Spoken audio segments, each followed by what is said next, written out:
I imagine that as the journey proceeded to Bolton, our elation at our escape began to wane, and we sat in silence, beginning to wonder what we would actually do once we arrived in Manchester.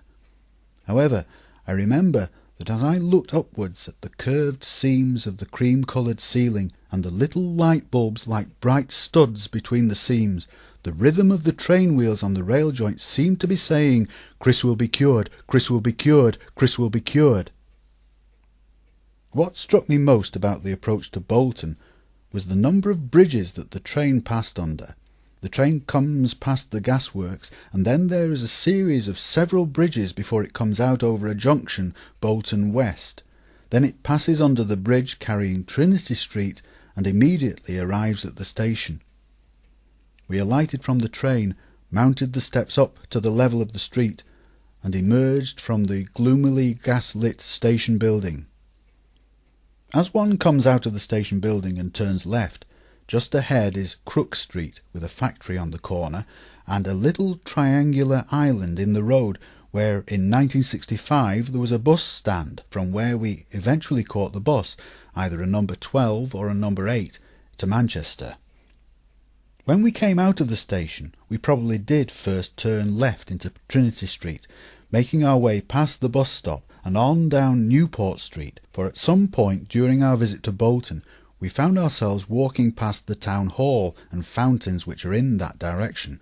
We must have walked about a bit first, wandering around.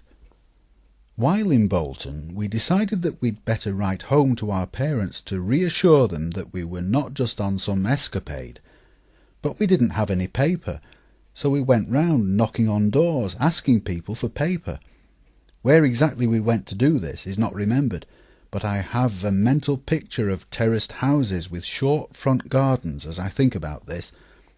I remember that at one house a woman came to the door in a cardigan, curlers and slippers, and told us, "No, love, me husband locks it away." And then we knocked at another door, and an elderly Polish or Eastern European gentleman came, and we asked him if he had any paper. He said, "You want money?" "No, paper, paper," we replied, making writing gestures. "Oh, paper money." It took us quite some time to get that paper. We went down a couple of rows of terraced houses, though I don't suppose we knocked at every door. After we managed to get some paper, we went back to the centre of town. We had a cup of coffee in a coffee bar in one of the main streets of the city centre, where we wrote 2 letters. Then we walked around trying to find a post office, somewhere with a stamp machine and post box to post the letters, and finally we made our way back to find where the Manchester bus stop was.